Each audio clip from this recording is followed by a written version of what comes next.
அல்லேலூயா. ஆமீன். கர்த்தர் நல்லவர். மீண்டுமாக வாசிக்கலாம். எல்லோரும் சேர்ந்து உற்சாகமாய் ஒரு குரலாக உபாகமம் 23:14. உன் தேவனாகிய கர்த்தர் உன்னை ரட்சிப்பதற்கும் உன் சத்துருக்களை உனக்கு ஒப்பு கொடுப்பதற்கும் உன் பாளையத்திற்குள்ளே உலாவிக் கொண்டிருக்கிறார். ஆகையால் அவர் உன்னிடத்தில் அசுசியான காரியத்தை ஒன்றும் கண்டு இன்றைக்கு போகாதபடிக்கு உன் பாளையம். அல்லேலூயா, அல்லேலூயா. ஆமென். கர்த்தர் நல்லவர். இந்த வார்த்தையிலிருந்து இன்னொரு வார்த்தையை தியானிக்க கர்த்தர் நமக்கு இன்றைக்கு உதவி செய்ய போகிறார். அல்லேலூயா. நான் ஆரம்பத்திலே பிரசங்கத்தின் தலைப்பை சொல்லிடுறேன். ஏன்னா தலைப்புக்கும் வசனத்துக்கும் கொஞ்சம் நேர்மாறா இருக்கும். அல்லேலூயா. ஆமென். இந்த ஒரு விசை மாத்திரம் இன்றைக்கு நாம் செய்திக்கு தியானிக்க போகிற வார்த்தை என்னன்னா, இந்த ஒரு விசை மாத்திரம். அப்ப தேவனாகிய கர்த்தர் இஸ்ரவேல் ஜனங்களுக்கு கொடுக்கிற ஒரு பிரமாணம், ஒரு வாக்குத்தத்தம் என்ன அப்படின்னா, உன் வாழ்க்கை முழுவதும் நீ என்னை பின்பற்றக்கூடியவனாகவே இருக்கணும். இருப்பதோ ஒரு வாழ்க்கை. இந்த ஒரு வாழ்க்கையை மாத்திரம், இந்த ஒரு வாழ்க்கையாவது நீ நல்லபடியா என்ன பண்ணணும்? எனக்கு முன்பாக உத்தமனாக வாழணும். அப்படிங்கிறது தேவனுடைய பெரிதான சித்தம். ஏன்னா இதுவரைக்கும் விடுதலைக்கு முன்பாக எகிப்து தேசத்துல இருந்த வரைக்கும் அவர் இந்த வார்த்தையை சொன்னது கிடையாது. எகிப்து தேசத்துல இருந்த பொழுது அவர்களை பார்த்தோம்னாக்கா அவங்க அடிமைத்தன வாழ்க்கை எல்லாமே இருந்துச்சு. ஆனா என்றைக்கு விடுதலையாகி வந்தாங்களோ அன்றைக்கு அவர் சொன்ன வார்த்தை என்ன? இதுக்கப்புறம் பின்னிட்டு பார்க்காது. இதுவரைக்கும் அடிமையின் வாழ்க்கை வாழ்ந்துட்ட, இனி கொஞ்ச காலம் இருக்கு, இந்த வாழ்க்கையை மாத்திரம் அப்படிங்கிற ஒரு கான்செப்டோட இந்த பிரசங்கத்தை நம்ம என்ன பண்ண போறோம்? நாம் தியானிக்க போகிறோம். அல்லேலூயா. ஆமென். கர்த்தர் நல்லவர். அப்ப இந்த பிரசங்கத்தை நான் தியானிக்கும் பொழுது எனக்கு ஜனவரி மாதத்து முதல் தேதியிலேயே புது வருடாதிலே கர்த்தர் ஒரு வார்த்தையை கொடுத்தார். என்ன வார்த்தை அப்படின்னா, இந்த ஆண்டு எப்படிப்பட்ட ஆண்டா இருக்கணும், எப்படிப்பட்ட ஆண்டா இருக்கணும்னு சொல்லி நமக்கு வாக்காய் கொடுத்தாருன்னு உங்களுக்கு உரைத்தேன்.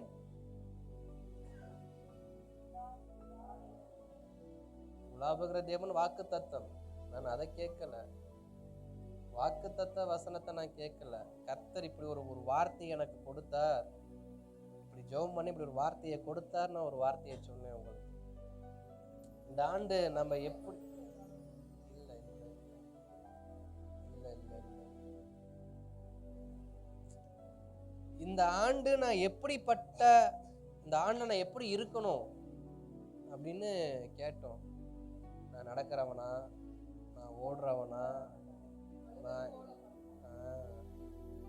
ஸ்தோத்திரம். அதாவது கர்த்தர் சபையில பேசும்போது கவனமா என்ன பண்ணணும்? கேட்கணும். யாருக்கோ தானே சபையில பேசுறாங்க, நமக்கு நம்ம பேரை சொல்லியா பாஸ்டர் சொன்னாரு, யாருக்கோ தானே வார்த்தை வருதான் அவர் எப்பயுமே சொல்லுவார். அது யாருக்கோ போகட்டும்லாம் இல்லை. அல்லேலூயா. எனக்கு ஒரு பழக்கம், பேர் சொன்னா பேர் சொல்லிடுவேன். பேர் வெளிப்படாத வரைக்கும் நான் யாரு பேரையும் சொல்லி என்ன பண்ண மாட்டேன், சொல்ல மாட்டேன். கர்த்தர் நல்லவர். அதனால இந்த வருஷத்தை குறித்து தேவ சமூகத்தை நான் தொடர்ந்து ஜெபிக்கும் பொழுது அவர் எனக்கு ஏவின ஒரு வார்த்தையை தான் சொன்னேன். நான் சும்மா பைபிளை படிச்சுட்டு உங்களை உற்சாகப்படுத்தும் இந்த வார்த்தை நான் மறுபடியும் இன்னைக்கு எடுக்கல. ஏவினபடியினால் நேற்று இரவு கூட நான் பிரசங்கத்துக்காக ஜெபித்துட்டு நான் படுத்ததுக்கு அப்புறமா எனக்கு மறுபடியும் இந்த வார்த்தை ஓடிக்கிட்டே இருக்கு இருதயத்துல. வாக்குத்தத்த வசனத்தை உச்சரித்துக்கிட்டே இருக்கிறேன், சொல்லிக்கிட்டே இருக்கேன். மாற்றி மாற்றி என் படுக்கையில் இருக்கிறவர் சொல்லிக்கிட்டே இருக்கிறேன். சொல்லும் பொழுது எனக்கு இந்த வார்த்தையை மறுபடியும் ஞாபகப்படுத்தினார். இந்த வார்த்தையை எனக்கு 1ஆம் தேதி ஞாபகப்படுத்தினார். அதுக்கப்புறம் நம்முடைய மாவட்ட கூடுகை போதகர் கூட்டத்தில் ஞாபகப்படுத்தினார். அப்புறம் மறுபடியும் நேற்று நைட்டு ஞாபகப்படுத்தினார். அப்பதான் சரி, ஓகே, நாளைக்கான பிரசங்கம் இதுதான் போல அப்படின்னு சொல்லிட்டுன்னு சரி பிரசங்கத்தை எழுதுவோன்னு இப்போ ஃப்ரெஷ்ஷாக மறுபடியும் பிரசங்கம் எழுத ஆரம்பிச்சேன். அப்போ இந்த வருஷம் நமக்கு எப்படிப்பட்ட ஒரு காரியத்தை முன் வைத்திருக்கிறார்னு பார்த்தா, நான் நடக்கிறவனாய் அல்ல, நான் ஓடுகிறவனாய் அல்ல, நான் பறக்கிறவனாய் இருக்க வேண்டும் என்பதை தேவன் விரும்புகிறார் என்பதை நாம் தியானிக்க போகிறோம். அதற்கு நான் என்ன செய்யணும்? கழுகை குறித்து நமக்கு நன்றாக தெரிந்த சத்தியம் அதிகமா இருக்கிறது. கழுகுக்கு சங்கீதம் 103 சங்கீதம் 5வது வசனம் சொல்லுகிறது, கழுகுக்கு சமமான உன் வயது திரும்ப வாழ வயது போலாகிறது. கழுகை கொண்டு தேவன் சபைக்கு சொல்லுகிற முதல் வாக்கு என்ன அப்படின்னா, கழுகுக்கு சமனாய் உன் வயது திரும்ப வாழ வயது போல் ஆகிறது. இது முதல் வார்த்தை. இரண்டாவது வார்த்தை என்ன அப்படின்னா, ஏசாயா 40:31 பார்க்கிறப்ப, கர்த்தருக்கு காத்திருக்கிறவர்களோ புது பலன் அடைந்து கழுகுகளை போல என்ன பண்ணுவாங்க, சட்டைகள் அடித்து எழும்புவார்கள், அவர்கள் ஓடினாலும் இளைப்படையார்கள், நடந்தாலும் சோர்ந்து போவார்கள். இந்த 2 பிரதானமான வாக்கும் கழுகை முன்வைத்து தமது ஜனத்துக்கு தேவன் கொடுக்கிறதான ஒரு வாக்கு தத்தம். அப்ப கழுகை முன்வைத்து சொல்லக்கூடிய இந்த வார்த்தையில கழுகு எப்படிப்பட்ட ஒரு ரோல் எடுக்குது அப்படின்னா, கழுகு எப்படிப்பட்ட ஒரு ரோல் கேஸ் எடுக்குது அப்படின்னாக்க, அது தன்னுடைய பலவீனத்தை மாற்ற முயற்சிக்குது.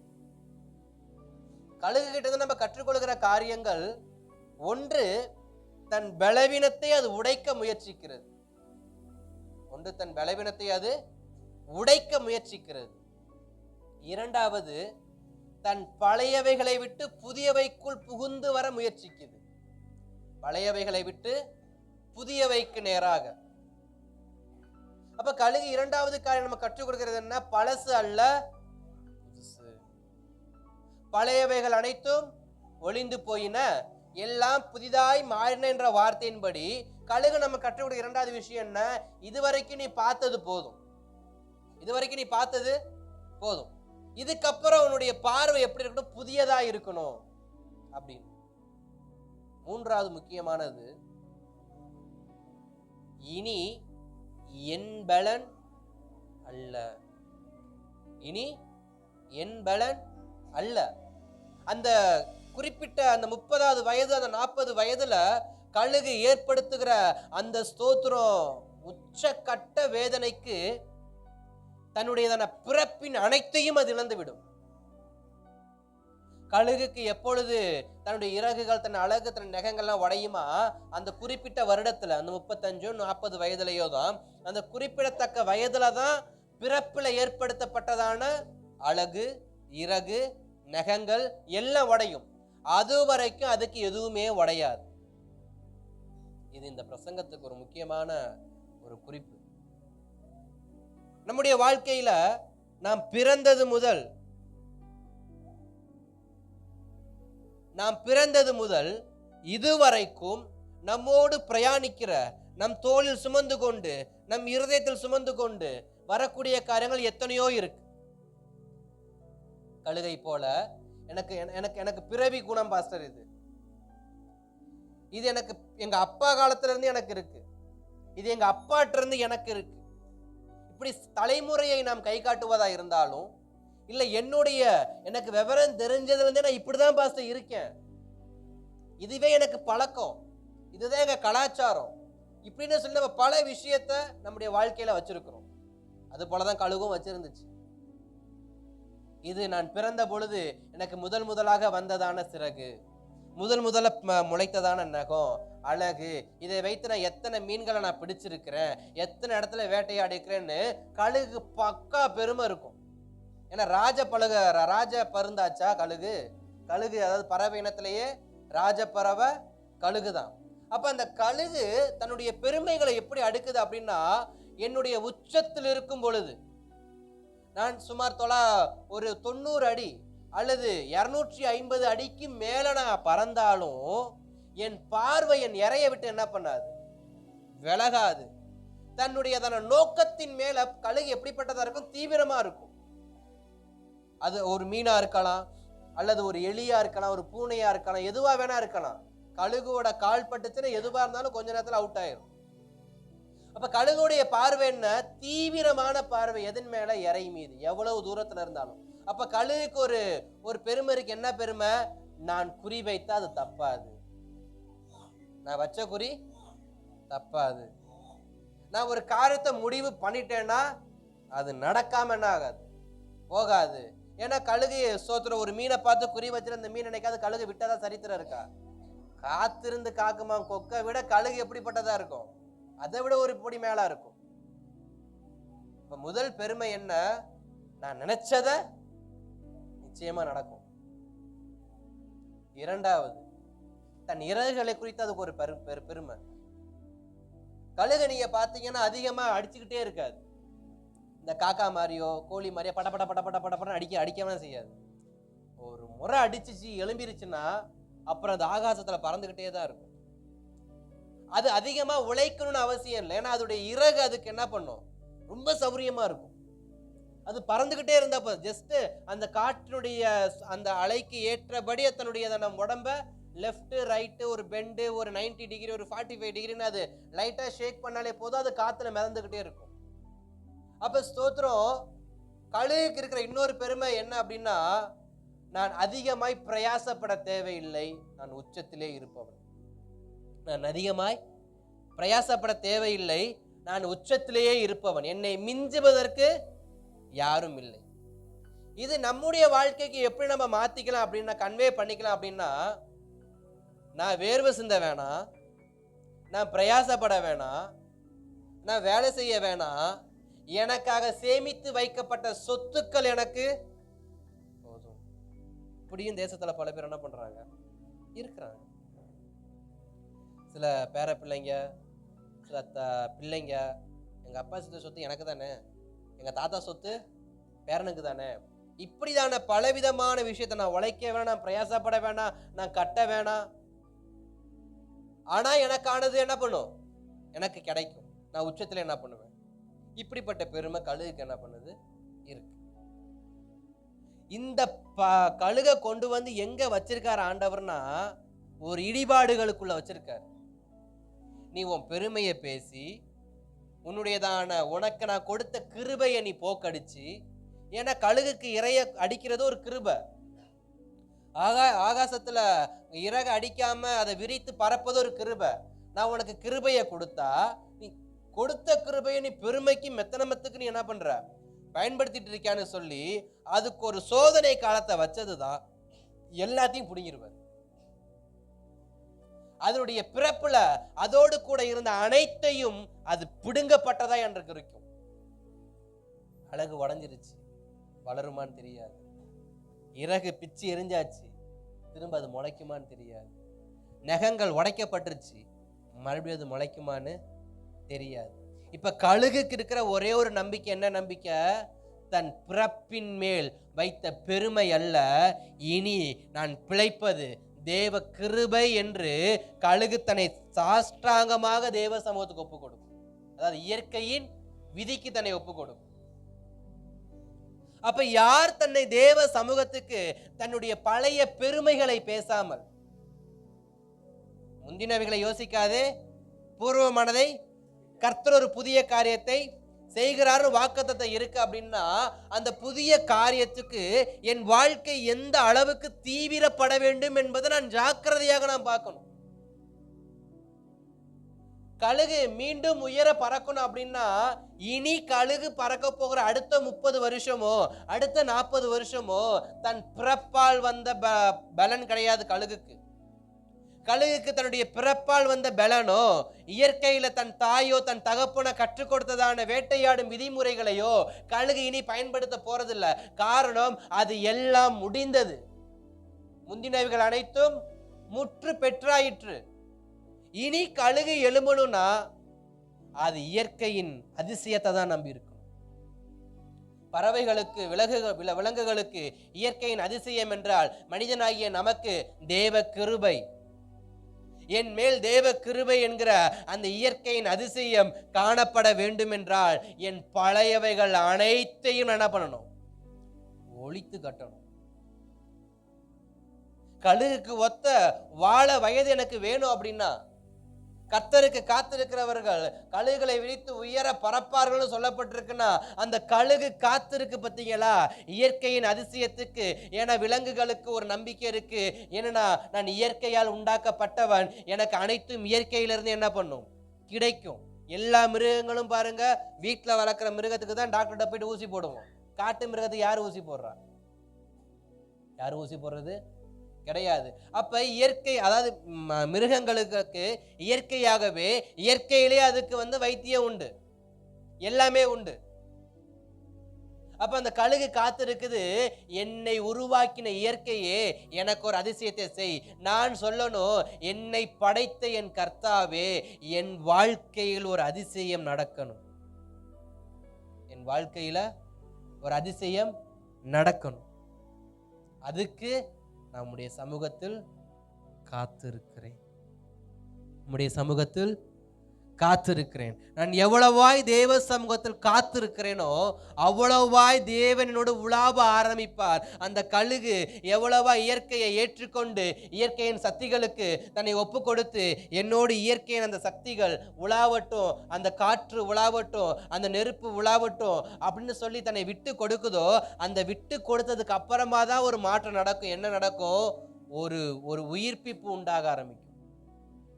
ஒரு புதிய காரியத்தை துவங்க ஆரம்பிப்போம். அப்ப என் வாழ்க்கையில ஒரு துவக்கம் ஏற்படணும் அப்படின்னா நான் கர்த்தர் என் மேல் உலாவுவதற்கு என்னை அதிகமாய் விட்டு கொடுக்கணும். பழைய பெருமையை பிடிச்சுக்கிட்டு இல்லை, பழைய ஹிஸ்டரியை எடுத்துக்கிட்டு இல்லை, பழைய ரெக்கார்டு எடுத்துக்கிட்டு இல்லை. இந்த ஆர்மி ட்ரைனிங், போலீஸ் ட்ரைனிங்லாம் பார்த்தீங்கன்னா பழைய ரெக்கார்டை என்னைக்கு என்ன பண்ண மாட்டாங்க, கொஞ்சம் பெருமையாகவே பேசுவாங்க. ஏன்னா அதை யாருமே முறியடிச்சதில்லை, இந்த ரெக்கார்டை யாரும் இது வரைக்கும் கிராஸ் பண்ணதில்லை அப்படின்னு நமக்கு நாமே சில ரெக்கார்டை வச்சுருப்போம். அப்படிப்பட்ட ஓட்ட உடச ரெக்கார்டை எடுத்துக்கிட்டு பழைய பெருமைகளை பேசிக்கிட்டு நான் முன்பு செஞ்சதான காரியத்தை எடுத்துக்கிட்டு நான் இன்றைக்கு எனக்கு பலன் வரும் என்று சொன்னேன் என்றால் எனக்கு பலன் வராது. இன்றைக்கு எனக்கு பலன் வேண்டும் என்றால் இந்த ஒரு விசை நான் தேவ சமூகத்தில் அமர்ந்தே ஆக வேண்டும். இந்த ஒரு விசை என்ற வார்த்தையோடு நான் பிரசங்கத்தை நான் தொடங்க ஆரம்பிக்கிறேன். அப்ப அந்த கழுகு சொல்லுகிற ஒரு வார்த்தை என்ன? இந்த ஒரு விசை எனக்கு தயவு பாராட்டும். நான் உயர பறந்தவன் தான், நான் ராஜ பறவைதான், நான் இறைய ஒரு நாளும் கை விட்டது இல்லதான், நான் வச்ச குறி என்னைக்கும் தப்புனது இல்லதான். ஆனாலும் இன்றைக்கு நான் பிழைப்பதற்கு இந்த ஒரு விசை, நான் பிழைப்பதற்கு இந்த ஒரு விசை எனக்கு உதவி செய்யும். எனக்கு உதவி செய்யும் கடவுளே, எனக்கு எப்படியாவது உதவி செய்யுங்கன்னு சொல்லி அந்த கழுகு கடவுளை நோக்கி கேட்பது போல நாம் தேவ சமூகத்தை, ஆண்டவரே நான் இதுவரைக்கும் வந்துட்டேன், ஆனா இதுக்கப்புறம் ஒரு புதிய காரியத்தை நான் பார்க்கணும்னாக்க, ஒரு புதிய ரட்சிப்பை பார்க்கணும்னாக்க, ஒரு புதிய ஆசீர்வாதத்தை பார்க்கணும்னாக்க இனி பழையவைகள் எனக்கு வேண்டாம்ப்பா. ஆண்டவரே ஸ்தோத்திரம். சாலமன் காலத்துல கட்டின ஆலயத்தை கொண்டு நான் பெருமை பேசுகிறவனாய் அல்ல, என் காலத்தில் கட்டப்படுகிறது மேல தேவ மகிமை பெரிதா இருக்கும் என்றால் முந்தின ஆலயத்தின் மகிமையை பார்க்கலாம், பிந்தின ஆலயத்தின் மகிமை பெரிதா இருக்கும் என்று வாக்குத்தத்தம் சொல்லியிருக்கிறதுபடி ஆண்டவரே நான் பிந்தின ஆலயத்துக்கு நேராக திரும்புகிறேன். நான் கட்டப்பட விரும்புகிறேன், என்னால் கட்டப்பட விரும்புகிறேன். எனக்கு ஒரு வாய்ப்பினை தாரும் இந்த ஒரு விசை. அப்ப கழுகு என்னதான் அது உச்சகட்ட பறவையா இருந்தாலும் அதுக்கு ஒரு நேரம் வரும். அந்த நேரத்துல அது கேட்கிற ஒரு காரியம் என்ன? கடவுளே இந்த ஒரு விசை என் ஜீவன் எனக்கு திரும்ப கொடுங்க, இந்த ஒரு விசை எனக்கு ஜீவனை திரும்ப கொடுங்க. நான் மீண்டும் பழையவைகளை ஒழித்து விட்டு புதியவைகளை நான் சுதந்திரித்துக் கொள்கிறேன். நாம் எத்தனையோ விசை தேவ சமூகத்துல உயிருக்கு பிச்சை கேட்டிருக்கிறோம், கேட்டிருக்கோமா இல்லையா?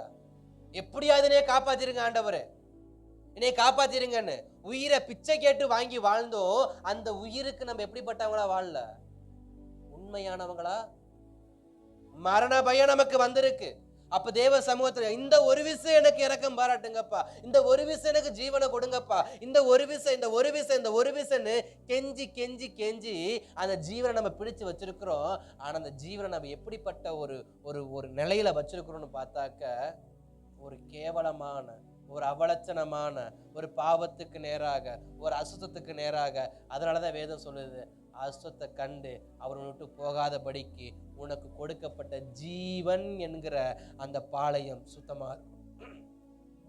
உனக்கு கொடுக்கப்பட்ட ஜீவன் எப்படிப்பட்டதா இருக்கணும்? சுத்தமா இருக்கணும்.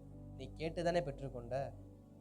கேட்டல்ல சமூகத்துல மருத்துவமனையில் மல்லாக்க படுத்திருக்கும் பொழுது, ஐசியூ வார்டில் வச்சிருக்கும் பொழுது, ட்ரிப்ஸை ஏற்றி இருக்கும் பொழுது, ஆண்டவரே எப்படியாவது ஜீவனை மீட்டு கொடுத்துருங்கப்பான்னு கேட்டல்ல, நான் ஜீவனை மீட்டு கொடுத்தேன்ல, நீ எப்படிப்பட்ட வாழ்க்கையை வாங்க? கழுகு கேட்குது, எனக்கு மீண்டும் இறகு முளைக்கணும், எனக்கு மீண்டும் நகை முளைக்கணும், எனக்கு மீண்டும் அழகு முளைக்கணும், நான் மீண்டும் உயர பறக்கணும் அப்படின்னு கேட்குது. நான் மீண்டும் வாழ ஆசைப்படுறேன்னு சொல்லி எத்தனையோ தேவ சமூகத்தில் இந்த ஒரு விசை இந்த ஒரு விசை இந்த ஒரு விசை நம்ம கேட்டிருக்கிறோமே. அந்த ஒரு விசை கர்த்தர் பதில் கொடுத்தாரு. என் வாழ்க்கை எப்படிப்பட்டதா இருக்கு?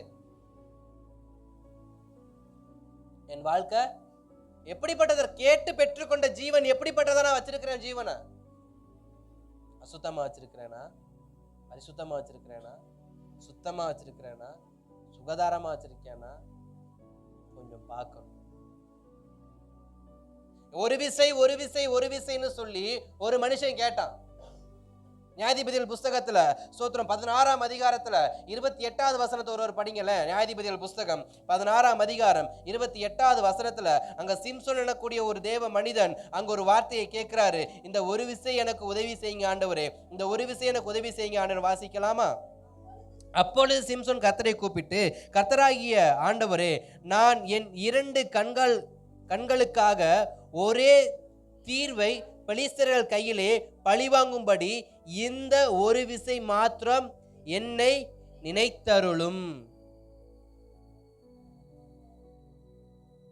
அப்ப இங்க பெலிஸ்தியர்களுடைய கையில நான் என் ஜீவனை வாங்கணும். ஒரே நேரத்துல கண்ணை குருடாக்கிட்டாங்க. இப்ப ஸ்தோத்திரம், இயற்கையாகவே தேவன் சிம்சோனுக்கு கொடுத்த அனைத்து கிருபைகளும் போயிருச்சு. ஏன்னா சிம்சோன் எப்படிப்பட்ட ஒரு மனுஷன்? நஸ்ரேய விரதம் எடுக்கக்கூடியதான ஒரு மனுஷன். நஸ்ரேய விரதம் எடுக்கக்கூடியவன் தலையினுடைய முடி என்ன பண்ணக்கூடாது? சிரைக்கக்கூடாது, அதாவது மொட்டை அடிக்க கூடாது, கிராப் கட்டிங் போட கூடாது, கோடு போட கூடாது, பூரா விட கூடாது, அங்க கொஞ்சம் இங்க கொஞ்சம் சொரிஞ்சு விட கூடாது. விசேஷமாக சின்ன பிள்ளைங்க, ஆண் பிள்ளைங்களை வச்சிருக்கிற தாய் தகப்பனுக்கு சொல்றேன், உங்க பிள்ளையை நீங்க அழகு பாருங்க, ஆனா கோடு போட்டு பார்க்காதீங்க. அது கர்த்தரால் அபிஷேகம் பண்ணப்பட்ட பிள்ளை. அந்த பிள்ளையை நீங்க கோடு போட்டு என்ன பண்ணாதீங்க, ரூட்டை மாற்றி விட்டுறாதீங்க. இன்னைக்கு பாதி தகப்பன்மார்கள், பெந்தகோஸ்தே தகப்பன்மார்கள் பண்ற வேலை தான் அது. மண்டையில 2 பூரா விட்டுறது, அப்புறம் அது பூரானோட தான் சுத்தம் வாழ்க்கை முழுக்க. ஐப்ரோல இருந்து இது வரைக்கும் ஒரு கோடு விட்டுறது. அப்படிலாம் பண்ணி பழக்காதீங்க உங்க பிள்ளைங்களை. நல்லத பிள்ளைங்களுக்கு என்ன பண்ணுங்க, கற்றுக் கொடுத்து பழகுங்க. ஸ்தோத்திரம். அப்ப சிம்சோன் எப்படிப்பட்டவன்? நஸ்ரேய விரதம், தேவனுக்காய் வாழக்கூடியவன். தேவனுக்காய் வாழக்கூடியவன். மொட்டை அடிக்கல, முடி வெட்டல, ஆனா அவனுடைய அனைத்து பலனும் இப்ப போயிருச்சு. இப்ப அவன் எப்படிப்பட்ட நிலைமையில இருக்கிறான்? சிம்சோன் மொட்டை அடிக்கப்பட்டவனா, கண்கள் பிடுங்கப்பட்டவனா, 2 தூண்கள் நடுவுல சங்கிலியால் கட்டப்பட்டவனாக சிம்சோன் என்ன பண்றாரு? இப்ப சிம்சோனுக்கு இருந்த பலன் அனைத்தும் போயிருச்சு. தேவன் பிறப்பிலே சிம்சோனுக்கு வைத்த அனைத்து பலனும் இப்போ சிம்சோனுடைய கையில இல்ல. 2 ஸ்தோத்திர கைகளால நிலக்கதவையே, ஒரு பட்டணத்துடைய நிலக்கதவிலே கழட்டி கொண்டு போனவன் சிம்சோன். இப்ப எதை அவுக்க முடியல? தன் கையில் கட்டப்பட்ட சங்கிலி அவுக்க முடியல. அப்ப அவ்வளவு பெரிய மதலை உடைச்சவனுக்கு எதை அவுக்க தெரியல? அப்ப சிம்சோனுடைய அனைத்து பலனும் போயிருச்சு. அவனுடைய பிறப்புல அவனுடைய தாய் தகப்பனுக்கு கர்த்தர் சொன்ன வார்த்தை, இவன் அபிஷேகம் பண்ணப்பட்டவன், இவன் தாயின் கர்ப்பத்திலே பரிசுத்தமாக்கப்பட்டவன், இவனுடைய பலன் எவனுக்கும் நிகராக இருக்காது, இவன் பலத்த வேட்டைக்காரன். இப்படி பெரிய பெரிய வார்த்தையெல்லாம் சிம்சோனுக்கு சொல்லிட்டு இப்ப சிம்சோன் எப்படிப்பட்டவனா இருக்கிறான்? ஒரு பலனும் இல்லாமல் கழுகை போல பிடுங்கப்பட்டவனாய் நிற்கிறான். கழுகுக்கு எப்படி இறகெல்லாம் கொட்டுச்சோ அது மாதிரி இருக்காது. எல்லா முடியும் சிம்சோனுக்கு என்ன ஆயிடுச்சு? இப்ப கொட்டி மொழு நிக்கிறாரு. அவருடையதான சிம்சோனுக்கு கழுகுக்கு அழகும் நகமும் உடைக்கப்பட்டது போல சிம்சோனுடையதான கண்கள் 2 பிடுங்கப்பட்டு சங்கிலியால் கட்டப்பட்டு எந்த ஒரு விஷயம் செய்ய முடியாத ஒரு பலவீனமான பாண்டமாய் நிற்கிறார். என்னுடைய வாழ்க்கையில கர்த்தர் கொடுத்த அனைத்தையும் நான் போக்கடிச்சிட்டேன். கர்த்தர் கொடுத்த அனைத்தையும் நான் போக்கடிச்சிட்டேன். கிருபை கொடுத்தாரு, பரிசுத்தம் கொடுத்தாரு, ரட்சிப்பு கொடுத்தாரு, அபிஷேகம் கொடுத்தாரு, அழைப்பு கொடுத்தாரு, நல்ல வாழ்க்கையை கொடுத்தாரு, நல்ல குடும்பத்தை கொடுத்தாரு, நல்ல சபையை கொடுத்தாரு, நல்ல மனைவியை கொடுத்தாரு, நல்ல பிள்ளையை கொடுத்தாரு. என் வாழ்க்கையில கர்த்தர் துரோகமே எதையாவது ஒண்ணு எனக்கு பண்ணியிருக்காரா? தேவன் உண்டாக்குவது அனைத்தும் நல்லது நல்லது நல்லது என்று கண்டு, இயற்கையை நல்லது என்று கண்டார், சூரியனை சந்திரன் நல்லது என்று கண்டார், நட்சத்திரம் நல்லது என்று கண்டார், மிருகஜீவனும் நல்லது என்று கண்டார், ஏற்ற துணியை உருவாக்கி நல்லது என்று கண்டார். ஆனால் ஏன் அது எனக்கு தீமையாய் மாறியது? அபிஷேகம் கொடுத்தது நல்லதுக்காக கொடுத்தார். சிம்சோனை ஒரு மகா பெரிய ஒரு நல்ல வேட்டைக்காரனாக வைக்க காரணம் என்ன? அவன் பயன்பட வேண்டும் என்பதற்காக. அவனே நசரேய விரதத்தை கொடுத்தாரு, அவன் பரிசுத்தமா இருக்கணும் அப்படின்றதுக்காக. அவன் கையில ஒரே ஒரு எலும்பை கொடுத்து 1000 பெலிஸ்தரை கொல்டான்னு சொன்னாரு. எதனால? அப்ப தேவன் படைத்த அனைத்தும் எதற்காக படைத்தார்? நன்மைக்காகவே படைத்தார். நன்மைக்காக படைத்தத தீமையா மாத்தினது யாரு? நான் தான். யாரு? நாம தான். சொல்லிக்குவோம், நாம தான். சொல்லுங்க பக்கத்துல பார்த்து, தேவன் நல்லதான் கொடுத்தாரு, நான் தான் கெடுத்து வச்சுட்டு உட்காந்துட்டு இருக்கேன். அட சொல்லுங்க பக்கத்துல பார்த்து, தேவன் நல்லதை தான் கொடுத்தாரு, எனக்கு நல்ல குடும்பத்தை தான் கொடுத்தாரு, என் குடி குடும்பத்தை கெடுத்துருச்சு. சொல்லுங்க பாப்போம். என் குடி குடும்பத்தை கெடுத்துருச்சு. நல்ல பொண்டாட்டியை தான் கொடுத்தாரு, என் புத்தி கெடுத்துருச்சு. அப்ப தேவன் கொடுத்த அனைத்தும் நல்லது நல்லது நல்லது. நல்ல கணவரை கொடுத்தாரு, நல்ல பிள்ளைகளை கொடுத்தாரு. என் முன்கோபமோ, என் அறியாமையோ, என்னுடையதான ஏதோ ஒரு காரியம் என் வாழ்க்கைய நாசமாக்கிருச்சு. இப்ப சிம்சனுடைய வாழ்க்கை நாசமாக காரணம் என்ன? அவனுக்குள் இருந்ததான சுய இச்சை. அப்ப யார் ஒருவர் தன்னிச்சையாய் செயல்பட நினைக்கிறாங்களோ அவர்களுடைய வாழ்க்கை எப்படிப்பட்டதாய் மாறுதுன்னு பார்த்தா, சிம்சனுடைய வாழ்க்கையை போல நான் தன்னிச்சையா நிக்கணும், நான் தன்னிச்சையா செயல்படணும், நான் சுயமா இருக்கணும், நான் சுயமரியாதையோட வாழணும், நான் சுயத்தோட இருக்கணும்னாக்க ஸ்தோத்திரம் அனைத்தும் வலித்து எடுக்கப்பட்டவனாகத்தான் நிக்கணும் கடைசியில. அவன் சிம்சனுடைய வாழ்க்கையை பார்த்தோம்னா அவன் எப்படிப்பட்டவன்? அந்த நல்ல சுயமரியாதையோட இருந்தான். அவனுக்கு ஸ்தோத்திரம் ஜனங்கள் கொடுக்காத மரியாதை கிடையாது. அவன் நடந்து வந்தா ஸ்தோத்திரம் ஆசாரியர்கள் மரியாதை கொடுப்பாங்க, ஜனங்கள் மரியாதை கொடுப்பாங்க, குடும்பத்துல மரியாதை, எல்லாத்துலயும் மரியாதை. சிம்சன் ஒரு நல்ல மனுஷன் இருக்கிற அப்படின்னா அவன் தேசத்துல நடந்து வந்தானாக்க, இஸ்ரவேல் நடந்து வந்தானாக்க எல்லாரும் மரியாதை கொடுப்பாங்க. ஐயோ சிம்சனை பாரு வரான், 1000 பேரை ஒருத்தனா கொன்னான், அவனுடைய வலு என்ன, அவனுடைய பலம் என்ன, அவனுடைய அதிக, இப்படி அவனை பார்த்து பெருமையா பேசினாங்க. ஆனா இப்ப அதே சிம்சன் வரான், பெருமையாய் பார்த்தவர்கள், மரியாதை கொடுத்தவர்கள், பயபக்தியோடு இருந்தவர்கள் சிம்சோனை பார்த்து இவன் ஒன்றுக்கும் உதவாதவன், இவன் ஒன்றுத்துக்கும் பிரயோஜனப்படாதவன். காரணம் என்ன? சுயத்தின்படி வாழ்ந்ததான். சுயத்தின்படி வாழ்ந்ததான். கழுகுக்கும் சிம்சோனுக்கும் ஒரு வித்தியாசமும் இல்ல. அதுவும் ஒழுமொழுன்னு தான் இருக்கு, இவரும் ஒழுமொழுன்னு தான் இருக்கார். இதுவும் எலும்பியோட பலன் இல்லாம இருக்கு, இவரும் எலும்பியோட பலன் இல்லாம இருக்காரு. அதுவும் பார்க்க தெம்பு இல்லாம இருக்கு, இவரும் கண் குருடாக்கப்பட்டவரா இருக்கிறார். ஒரு நாள் உச்சத்தில் பறந்தவர்கள். சிம்சோன் உச்சத்தில் இருந்தவன், ராஜ பறவை எனப்படுகிற கழுகு உச்சத்தில் இருந்தது. இன்றைக்கு இருவரும் இருக்கிற நிலைமை, தன் பலத்தை இழந்தவர்களாக, எழும்பி நிற்க முடியாதவர்களாக, பழி வாங்க முடியாதவர்களாக, இரையை எடுக்க முடியாதவர்களாக, கண்களுக்கு முன்பாக ஆசீர்வாதம் வைக்கப்பட்டிருந்தோம் அதை பெற்றுக்கொள்ளுகிற பலன் இல்லாதவர்களாக இன்றைக்கு இருக்கிறாங்க. அப்ப சொல்ற ஒரு வார்த்தை தான், இந்த ஒரு விஷயம். எத்தனை பேருடைய வாழ்க்கையில் எப்படிப்பட்ட ஒரு அனுபவத்தை நீங்க பார்த்துக்கிட்டு இருக்கிறீங்க? எல்லாம் போயிருச்சு, எல்லாமே இருந்துச்சு என்கிட்ட. ஆவிக்குரிய வாழ்க்கையில நான் சொல்றேன், ஆவிக்குரிய வாழ்க்கையில எல்லாமே எனக்கு இருந்துச்சு. ஜபம் இருந்துச்சு, உபவாசம் இருந்துச்சு, தீர்க்க தரிசனம் இருந்துச்சு, சொப்பனம் பார்க்கறது இருந்துச்சு, சொப்பனத்துக்கு வியாக்கியானம் பண்ற கிருபை இருந்துச்சு, அந்நிய பாஷைக்கு அர்த்தம் சொல்ற எனக்கு கிருபை இருந்துச்சு. எனக்குள் ஆண்டவர் கிருபைகளை வைத்தது உண்மை, எனக்குள் ஆண்டவர் வரங்களை வைத்தது உண்மை, நான் ஜெபித்தா சுகமாக்குற வரத்தை எனக்கு கொடுத்தது உண்மை. ஆனா அதெல்லாம் நான் உச்சத்துல இருக்கும் பொழுது, ஆனா இன்றைக்கு நான் எந்த இடத்துல இருக்கேன்? அதே உச்சத்துல தான் இருக்கேனா, இல்ல குகையின் ஓட்டைக்குள்ள சிக்கி கொண்டு இருக்கிறேனா? கழுகுக்கு வந்தது இயற்கையின் சோதனை, சிம்சோனுக்கு வந்தது சுயத்தின் சோதனை. சிம்சோனுக்கு வந்தது சுயத்தின் சோதனை. அதனாலதான் வேதம் அதிகமா சொல்லுது, 2 பேதுரு 3ஆம் அதிகாரம் 3வது வசனத்துல சொல்லுகிறது, தங்கள் சுய இச்சையின்படியே நடந்து. அப்ப மனிதன் எதை விரும்புகிறான்னா, தேவ சித்தத்தை அல்ல, தன் சுய விருப்பத்தை. தேவன் என்னைய பார்த்து உன் பாளையம் சுத்தமா இருக்கணும்பா, உன் வீடு சுத்தமா இருக்கணும்பா, உன் இருதயம் சுத்தமா இருக்கணும்பான்னு சொன்னா அது எப்படி சுத்தமா இருக்க முடியும்னு கேள்வி கேட்டா என்ன சொல்றது? வேதம் போதிக்கிற வார்த்தை, நீ சுத்தமா இருக்கணும், உன்னுடைய வாழ்க்கை பரிசுத்தமா இருக்கணும், உன் பார்வை சுத்தமா இருக்கணும், உன் இருதயம் சுத்தமா இருக்கணும். நீ வேலைக்கு போயிட்டு நீ வீட்டுக்கு வர வாகனம், நீ கொண்டு போய் லஞ்ச் பேக் முத கொண்டு சுத்தமா இருக்கணும், அதில் அசுத்தம் காணப்படக்கூடாது அப்படின்னு சொல்லி போதிச்சா அது எப்படி பாஸ்டர் முடியும்னு திருப்பி கேட்டா என்ன சொல்றது? அப்ப இதெல்லாம் யாரு? சித்தத்தின்படி அல்ல, சுய சித்தத்தின்படி வாழ விருப்பம் உள்ளவர்கள் இவங்கெல்லாம்.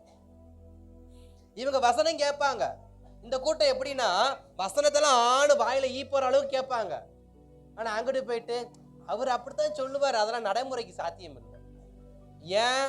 சுயத்தை விட்டு கொடுக்க விருப்பம் இல்லை. யார் ஒருவருக்கு தன் சுய வாழ்க்கையை விட்டு கொடுக்க விருப்பம் இல்லையோ அவங்க சொல்ற சாக்கு போக்கு தான். அது எப்படி முடியும்? நீ ஏன் சொல்லு பாப்போம். அது எப்படி அப்பெல்லாம் இருக்க முடியும்? அது எப்படி டிவி பார்க்காம இருக்க முடியும்? அது எப்படி சினிமா பாட்டு கேட்காம இருக்க முடியும்? எப்படி ஒரு நாளைக்கு ஒரு தம் இழுக்காம இருக்க முடியும்? எப்படி ஒரு கட்டிங் போடாம இருக்க முடியும்? நீ ஏன் சொல்லு பாப்போம். நம்ம பார்க்குற வேலைக்கெல்லாம் ஒரு ஒரு கட்டிங் போட்டாதானே, ஒரு 90 போட்டாதானே நமக்கெல்லாம். இது எப்படி முடியாது? இது எப்படி அவர் செய்யக்கூடாதுன்னு சொல்லலாம்? இதெல்லாம் சாத்தியமா? ஊரில் நடக்காத விஷயத்தையே நான் பண்ணிட்டேன். இதெல்லாம் என்ன விருப்பம்? தக்காளி அதை கட்டிங்க போடுறதுக்கு வைக்கிறதான அம்புட்டு வியாக்கியான வார்த்தை இதெல்லாம். அவனை பாரு, இவனை பாரு, அவனை பாரு, இவனை பாரு. அவனை போல பாட்டிலா குடிச்சு குடல் அரிஞ்சு கிடக்குறானா, இல்லை குடல் வெந்து கிடக்குறானா, இல்லை ஆஸ்பத்திரி என்னை கூட்டு போய் ட்ரிப்ஸ் எதுவும் போட்டிருக்கே அது வரைக்கும். இதெல்லாம் சமாளிஃபிகேஷன். ஆனா வேதம் சொல்லுது சுயத்தின்படி வாழுகிறவன் இந்த காரணங்கள் அனைத்தையும் சொல்லுவான். சிம்சோன் சொன்னான் பாருங்க, எனக்கு விருப்பம் இருக்கு, எனக்கு அந்த பிள்ளைய கட்டி வைங்க. இல்லை நீ நசரேய விருதாண்டா, நீ கல்யாணம் பண்ணக்கூடாதா, நீ கட்ட பிரம்மச்சாரியே சாகணுண்டானாலும் எனக்கு அந்த பிள்ளைய பிடிச்சிருக்கு, நான் வாழ்ந்தா அவ கூட தான் வாழுது. கட்டி வச்சாங்க. வாழ்ந்தியா? வாழ்ந்தியா? என்னத்துக்கு அப்புறம் வாழ்க்கையை நான் அபிஷேகத்தை எதுக்கு கெடுத்த? வாழ்ந்தவனா இருந்தா சரி, ரைட். இவன் தான் வாழலையே. இவன் நசரேய விருதம். இவனுக்கு கல்யாண ஆசையே வரக்கூடாது, கல்யாணத்தை பத்தி இவன் பேசவே கூடாது. ஆனா பேசிட்டான். தகப்பன் தையும் கட்டி வச்சுட்டாங்க. வாழ்ந்தானா? நம்மளாம் வாழ்றோமா? எப்படிப்பட்ட வாழ்க்கை வாழ்ந்துகிட்டு இருக்கிறோம்? உடன்படிக்கையின் வாழ்க்கையை வாழ்றோமா, இல்லை உடன்படிக்கைக்கு அல்லாத வாழ்க்கையை வாழ்றோமா? ஆனா கேட்டது யாரு? நான் தான் கேட்டேன், எனக்கு கல்யாணம் வேணும். நீ யாருக்காவது கல்யாணம் ஆசை இல்லாம யாராவது கல்யாணம் பண்ணி வச்சாங்களா? என்னெல்லாம் கட்டி வச்சு தொலைஞ்சிடாங்க யாராவது சொல்ல முடியுமா? மாப்பிள்ளை வேணா பிடிக்காம இருக்கலாம், கல்யாணம் யாருக்கும் பிடிக்காம இருக்காது. அப்படிதானே? அப்படிதானே? என்ன மௌனம் சம்மதத்துக்கு அறிகுறியா? கட்டின பொண்டாட்டியோ புருஷனோ கொஞ்சம் அப்படி இப்படி இருக்கட்டும், ஆனா கல்யாணம் எல்லாருக்கும் பிடிச்சுதான் கல்யாணம் பண்ணணும். ஒழுங்கா வாழ்றோமா? ஏன்? சுயம். இவன் ஆசைப்பட்டு கல்யாணம் பண்ணானா, வாழ்ந்தானா? புத்தி பூரா தெளிலால் மேல இருக்கு. புத்தி பூரா எங்க இருக்கு? தெளிலால் மேல. இதை இப்படியும் சொல்லலாம், அவன் மனைவியை விரும்பல, அவளுடைய சரீரத்தை மட்டும்தான் விரும்பி. எவன் ஒருவன் இருதயத்தை விரும்பாம சரீரத்தை விரும்புறானோ அவன் வாழ்க்கை நல்லாவே இருக்காது. சிம்சோன மாதிரியே தான். உச்ச கட்டத்தில் இருந்தாலும் நடு ரோட்ல தெரிச்சுதான் கிடப்பான். அவன் அவன் அந்த மனைவிய தனக்கு பிடித்தமான அந்த பொண்ணை பார்த்து, தன் தாய் தகப்பன்ட்ட பார்த்து கல்யாணம் பண்ணி வைங்கன்னு கேட்டான் பாத்தீங்களா? அது அவன் மனசை பார்த்து கல்யாணம் பண்ணலாங்க, சரீரத்தை பார்த்து. சரீரத்தை பார்த்தா ஆசை முடிஞ்சிருச்சு, பொண்டாட்டி வேண்டாம். இப்ப எங்க போயிட்டா? அடுத்து தெளிலால் என்னப்பட்டா? அவ என்ன கன்னி பொண்ணா? கட்ட பிரம்மச்சாரியா? அவ சமாரியா ஸ்திரியோட மோசமானவ. அவளுக்கு அது 7 லிஸ்ட்ல முடிஞ்சிச்சு. இதுக்கப்புறம் வரக்கூடியவனும் புருஷன் இல்லைன்னு முடிஞ்சு. இவளுக்கு எத்தனைனே தெரியாது. ராகாப்பை விட, சமாரிய ஸ்திரியை விட மோசமானவதான் யாரு? இப்படிப்பட்ட தெளிலால் மேல ஆசை வச்சுக்கிட்டு அவன் தன் சொந்த குடும்பத்தையும் நாசமாக்கிட்டு இருக்கிறாங்க பாதி பேர் இன்னைக்கு. அதனாலதான் வேதம் சொல்லுது, உன் குடும்பத்தை சுத்தமா வச்சுக்க, உன் குடும்பத்தை சுத்தமா வச்சுக்க. உனக்குன்னு எதை கொடுத்துருக்கோமோ அதை வச்சு வாழ கத்துக்க. அதை விட்டு தெளிலால பார்த்து எனக்கு அவ வேணும், அவளை போல இல்லை, அவளை போல நிறம் இல்லை, அவளை போல உயரம் இல்லை, அவளை போல அது இல்லை, அப்ப அவளை கட்டிட்டு போக வேண்டியதான். எதுக்கு இவளை பார்த்து பின்னாடி வந்த? இன்னைக்கு திருமண வாழ்க்கையில கஷ்டகால கல்யாணம் பண்ணி வைக்கவும் பயமா இருக்கு, பொண்ணு பார்க்கவும் பயமா இருக்கு. ஏன்னா இவங்க மனசா பார்க்க மாட்டாங்க, உடம்பையே பார்த்து தொலைறாங்க எல்லா பையனும். அப்புறம் டைவர்ஸ். எதுக்கு எதுக்கு? சிம்சோனை பார்த்து அவங்க அப்பா சொன்னாரு, இது உனக்கு சரிப்பட்டு வராது மகனே. சரிப்பட்டு வரும்பா. காரணம் புத்திப்புறம் எங்க இருக்கு? தெளிவாள் மேல இருக்கு. புத்திப்புறம் எங்க இருக்கு? தெளிவாள் மேல. இல்ல சும்மா விடுவாளா?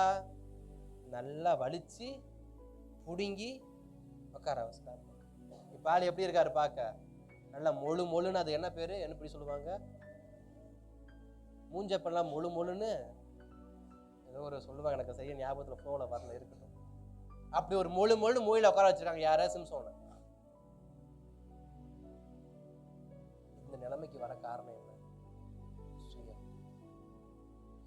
சுய இச்சையில நடந்ததுனால குடும்பத்தை இழந்தான். ஃபர்ஸ்ட் அபிஷேகத்தை இழந்தான், ஐக்கியத்தை இழந்தான், குடும்பத்தை இழந்தான், தாய் தகப்பனை இழந்தான். நடு ரோட்ல இப்ப கட்டி வச்சு சங்கிலியால கட்டி வச்சு நிக்க வச்சிருக்காங்க. காரணம், இது அனைத்துக்கும் காரணம் என்ன? தங்கள் சுய இச்சையின்படியே நடக்காத. எப்ப ஒருவருடைய குடும்பம் கெட்டு போக ஆரம்பிக்குது, எப்ப தன் மனைவியை நேசிக்காம சுயத்தை நேசிக்கிறானோ, எப்ப தன் பிள்ளையை நேசிக்காம தன் சுயத்தை நேசிக்கிறானோ, எந்த வீட்டுல இருக்கிற ஆம்பளையோ, எந்த வீட்டுல இருக்கிற குடும்ப பொம்பளையோ, கணவனைய பிள்ளையோ நேசிக்காம, மனைவிய பிள்ளைய நேசிக்காம எவன் சுயத்தை நேசிக்க ஆரம்பிக்கிறானோ, அன்னைக்கே குடும்பம் 2 துண்டா உடைய ஆரம்பிக்குது. சிம்சன் குடும்பம் உடைய 2 துண்டாக்கான காரணம் என்ன? சுயம். சுயத்தின்படியே நடந்து இன்னைக்கு சுயத்தின்படியே நடந்து சொந்த கிருபையை இழந்து, அபிஷேகத்தை இழந்து, இப்ப தேவ சமூகத்துல ஒரு விசை ஆண்டவரை கெஞ்சிற நிலைமைக்கு காரணம் என்ன? இந்த சுயம்தான் காரணம். அடுத்து யாக்கோபு சொல்றாரு, யாக்கோபு 1ஆம் அதிகாரம் 14வது வசனம், தன் சுய இச்சையிலே இழுக்கப்பட்டு. யாக்கோபு தெளிவா எழுதுறாரு, அவன் நடந்தான், இவன் இழுக்கப்படுறான். எப்படி இழுக்கப்பட்டான்? தாவீது அவர் பாட்டுக்கு சும்மா தான் நடந்துட்டு இருந்தார், எங்க? மொட்டை மாடியில். ஆனா என்ன பண்ணப்பட்டாரு? இழுக்கப்பட்டார். சிம்சோன் அவர் பாட்டுக்கு தான் போனாரு, அவருக்கு குளிக்கிறத பார்த்தோன்னே இவருக்கு இழுக்கப்பட்டார். அவர் பாட்டுக்கு அமையதான் போனாரு, தெளிலால் மடியில வேற ஒருத்தன் எவனோ படுத்திருந்தானா, அதை பார்த்தோன்னே இவருக்கு இழுக்கப்பட்டார். நானும் கொஞ்சம் போயிட்டு சாஞ்சா நல்லா இருக்குமே, அலை சாய்க்கும், அந்த தெளிலாளுடைய மடி கிடைச்சா நல்லா இருக்குமே, இவர் என்ன பண்ணாரு? இழுக்கப்பட்டார். அப்படி என்றால் மற்றவன் செய்வதை பார்த்து தானும் செய்ய வேண்டும், தனக்கும் கிடைக்க வேண்டும், அப்படிப்பட்ட ஒரு வாழ்க்கை, அப்படிப்பட்ட ஒரு நாள் அப்படின்னு நினைச்சோம்னா இழுக்கப்பட்டு சுயத்தை ஆசைப்படுகிறான், சுயத்தால் இழுக்கப்படுகிறான். அடுத்து தீமோத்தி அழகா சொல்றார், 2 தீமோத்தி 4:3, தங்கள் சுய இச்சைகளுக்கு ஏற்ற போதகங்களை தங்களுக்கு திரளாய் சேர்த்து கொண்டிருக்கிறார்கள். விருப்பத்துக்கு ஏற்ற வார்த்தையை யாரு பேசுறதோ அங்க போறது. ஃப்ரெண்ட்ஸ்ல ஒரு 5 பேர் இருப்பீங்க, ஒரு 10 பேர் வச்சுக்கோமே, 10 கன்னிகை மாதிரி 10 ஃப்ரெண்ட்ஸை வச்சுக்குவோம். 10 ஃப்ரெண்டுல 5 பேர் 5 கன்னிகை போல, எண்ணெயும் இருக்கும், தீவெட்டியும் இருக்கும். மீதி 5 தீவெட்டியாவே இருக்கும். அது எப்படி? எந்த தீவெட்டியா இருக்கும்? தெண்ட தீவெட்டியாவே இருக்கும். இன்னொரு 5, ஒரு 5 தீவெட்டி பிளஸ் எண்ணெயோட இருக்கும், மீதி 5 வெறும் தெண்ட தீவெட்டியாவே இருக்கும். இந்த தீவெட்டி சொல்லும், அதெல்லாம் தப்பு இல்லை. எது தப்பு இல்லை? சபைக்கு போய் பாவம் பண்றது தப்பு இல்லை. எது சொல்லும்? இந்த தீவெட்டி. இந்த தீவெட்டியில தான் எண்ணெயே கிடையாது. இந்த தீவெட்டி சொல்றத இந்த தீவெட்டி கேட்கும். ஆனா இங்க இருக்கிற எண்ணெயை வச்சுக்கிட்டு இருக்க தீவெட்டி சொல்லும், எண்ணெயும் தீவெட்டி வச்சிருக்கிற அந்த 5 பேர் சொல்லுவான், இல்லை தப்புடா, வெளிச்சமா இருக்கணும்டா, நீ இருள மறைஞ்சிராதரா அப்படின்னு எண்ணெயோடு இருக்கிறவன், அபிஷேகம் உள்ளவன் சொல்லுகிற வார்த்தை, நீ மறைஞ்சிராத, நீ அமைஞ்சிராதன்னு அபிஷேகம் இல்லாத தீவெட்டி பழுக சொல்ற வார்த்தையை தான் இன்னைக்கு பல பேர் கேட்கறது. அவனு அமைஞ்சு நாசமா தான் போறான், நீ அமைஞ்சு என்ன பண்ணு? நாசமாவே போன்னு சொல்லி இழுத்துக்கிட்டு போறது. அவன் போதிப்பான், அதெல்லாம் தப்பு இல்லை. நான் என்னையெல்லாம் பாரு, நான் பண்ணதில்லை, என்னைய பாரு, நீ நீ உனக்கெல்லாம் தெரியாதா, நான் எப்படிப்பட்டவன் நீ பார்த்ததில்ல? ஆனா எங்க சபையில என்னை எப்படி வச்சிருக்காங்க தெரியுமா? எங்க பாஸ்ட் எப்படி பேசுவார் தெரியுமா? எனக்கு ஆண்டவர் எவ்வளவு ஆசீர்வதிக்கிறார் தெரியுமா? இல்ல அவரே வேற பங்கு சேர்த்துக்கிறாரு. நான் கர்த்தருக்கு விரோதமா பாவம் செஞ்சா அவர் என்னை ஆசீர்வதிப்பாரா? பாரு எனக்கு எவ்வளவு ஆசீர்வாதத்தை கொடுத்திருக்காரு. அப்ப நான் சோதரி இதெல்லாம் கர்த்தர் விரும்புறாரு. குளிர் காலத்துல சோதரி இப்படி இருக்கிறது தப்பு கிடையாது. அப்படின்னு யாரு சொல்லுவா? தீவட்டி, தெண்ட தீவட்டி. இதுகிட்ட அபிஷேகம் இருக்காது, இதுகிட்ட வெளிச்சமும் இருக்காது. ஆனா இது பேசுற பேச்சு இருக்கு பாரு, உலக ஞானத்தை கரைச்சு குடிச்சவன் ஆட்டமே பேசும். அபிஷேகம் இல்லாதவன் ஞானியை போலத்தான் பேசுவான். அபிஷேகம் உள்ளவன் 2 வார்த்தையத்தான் பேசுவான். புரிஞ்சுக்கிட்டவே மனுஷன் சொல்லிட்டு அவன் பாட்டுக்கு போயிருவான்.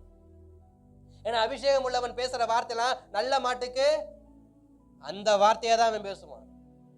ஆனா தெண்ட தீவட்டி பேசிக்கிட்டே இருக்கும். நீ அவன் பின்னாடி போற வரைக்கும் அது பேசிக்கிட்டே இருக்கும். எப்படி சர்ப்பமானது அந்த ஏவாள பழத்தை தின்ற வரைக்கும் விடாம பேசிக்கிட்டே இருந்துச்சோ, அது போல அந்த தீவட்டி பேசிக்கிட்டே இருக்கும். தப்புள்ள தப்புள்ள தப்புள்ள தப்புள்ள தப்புள்ள தப்புள்ள தப்புள்ள தப்புள்ள செஞ்சு மூலி சாகுற வரைக்கும் தப்புள்ள தப்புள்ள தப்புள்ள தப்புள்ள தப்புள்ள தப்புள்ள தப்பு. ஏன்? சுயம். ஏன் அந்த போதகத்தை நான் கேட்கிறேன்? என் சுயத்துக்கு ஏத்த போதகத்தை யாரு கொடுக்குறாங்கன்னு நான் கேட்கிறேன். தப்புன்னு சொன்ன அந்த அபிஷேகம் உள்ள தீவட்டியை நான் கேட்கல, அபிஷேகமே இல்லாத தெண்ட தீவட்டியை நான் என்ன பண்றேன்? கேட்டுக்கிட்டு. கடைசியில யார் எடுத்துக்கொள்ளப்பட்டா? அபிஷேகத்தோடு தன்னை காத்து கொண்டவன் ராஜாவின் வருகையில் எடுத்துக்கொள்ளப்பட்டான். அபிஷேகம் இல்லாமல் வெறும் தீவட்டியா இருந்தவன் வருகையின் போது எடுத்துக்கொள்ளப்படல, கைவிடப்பட்டவனா போனா. கடைசியில சிம்சனுடைய வாழ்க்கை எப்படி போயிருச்சு? எல்லாராலும் கைவிடப்பட்டவனாய் போனான். நான் எவ்வளவாய் சுயத்தை விரும்புகிறேனோ நான் அவ்வளவாய் கைவிடப்பட்டவனாய் மாறுவேன். நான் எவ்வளவாய் சுயத்தை விரும்புகிறேனோ நான் அவ்வளவாய் கைவிடப்பட்டவனாய் மாறுவேன். எனக்கு உதவி செய்ய யாரும் வரமாட்டாங்க. சிம்சனுடையதான கண்கள் பிடுங்கப்பட்ட பொழுது தேவன் உதவி செய்யல. சிம்சனுடையதான தலை சிரைக்கப்படுவதற்கு முன்பாக 3 விசை எச்சரிப்பு கொடுத்தார் அவனுக்கு. ஆனா அவனுக்கு எதுதான் விருப்பம்? தெளிலாடைய மடி, அந்த சுயம்தான் விருப்பம், அந்த இழுக்கப்பட்ட சுய விருப்பம் தான் விருப்பம். அதனால இவ ஸ்தோத்திரம் 3 விசத்தை ரகசியத்தை கேட்கிறாளே அப்படின்னு எச்சரிக்கை ஆகல. யாராவது வந்து உங்க பேங்க் புக்கை கொடுங்க, ஏடிஎம் கார்டை கொடுங்க, உங்க லாக்கர் நம்பரை சொல்லுங்கன்னா நம்ம சொல்லிடுவோமா? கட்டின பொண்டாட்டியா இருந்தாலும் ஃபோன் பாஸ்வேர்டு என்ன பண்றது இல்லை, சொல்றது இல்லை. அப்படி இருக்கும்போது உன்னுடைய அபிஷேகத்தின் உன் வீரத்தின் அடையாளம் என்னன்னு கேட்டு ஒருத்தி கேட்கிறான்னா உஷாராக வேண்டாம். காரணம் அவன் சுய இச்சையிலேயே செத்து விட்டான்.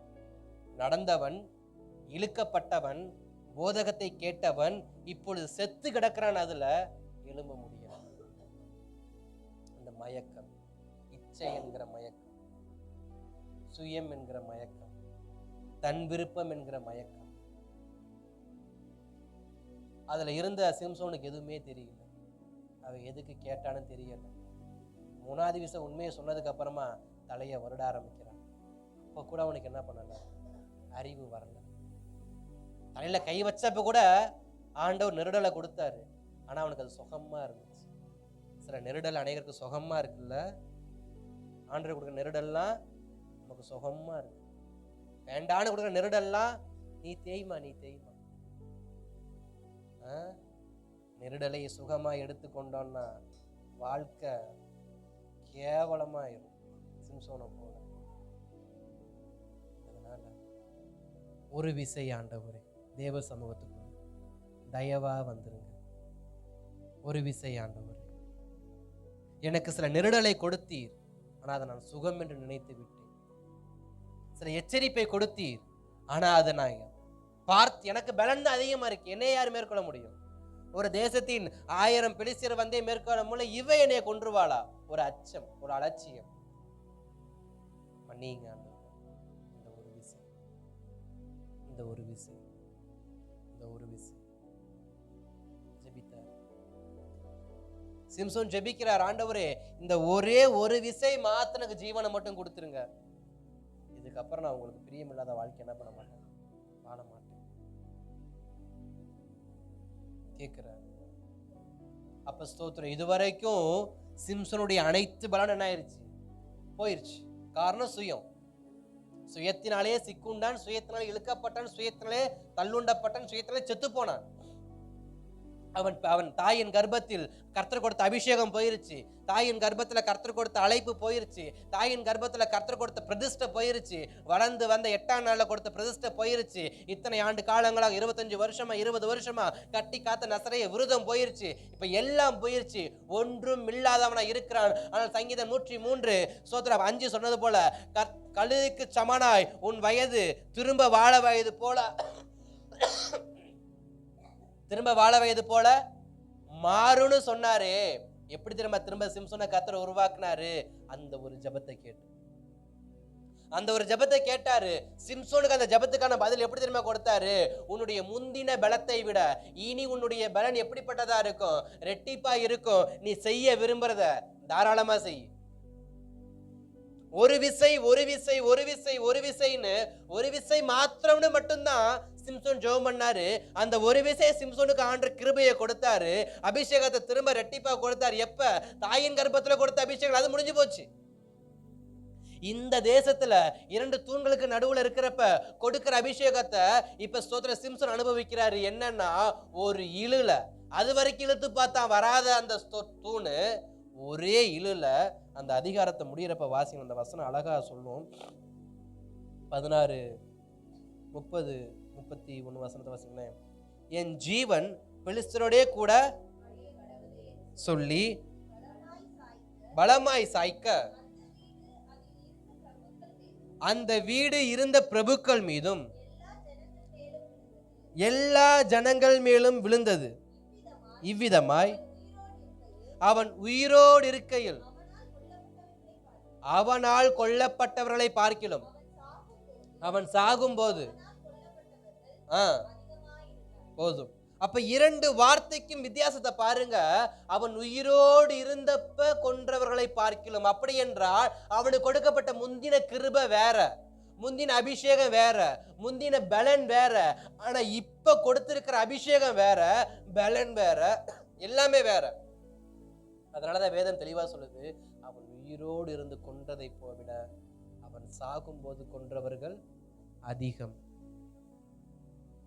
அப்ப இதுவரைக்கும் நான் கிருபையை போக்கடிச்சிருக்கலாம், நான் கிருபையை இழந்திருக்கலாம், அபிஷேகத்தை இழந்திருக்கலாம், எல்லாத்தையும் இழந்திருக்கலாம், பொருத்தனையை இழந்திருக்கலாம், இப்படிப்பட்ட வைராக்கியமான வாழ்க்கையை வைராக்கியம் உள்ள வாழ்க்கையை இழந்திருக்கலாம்.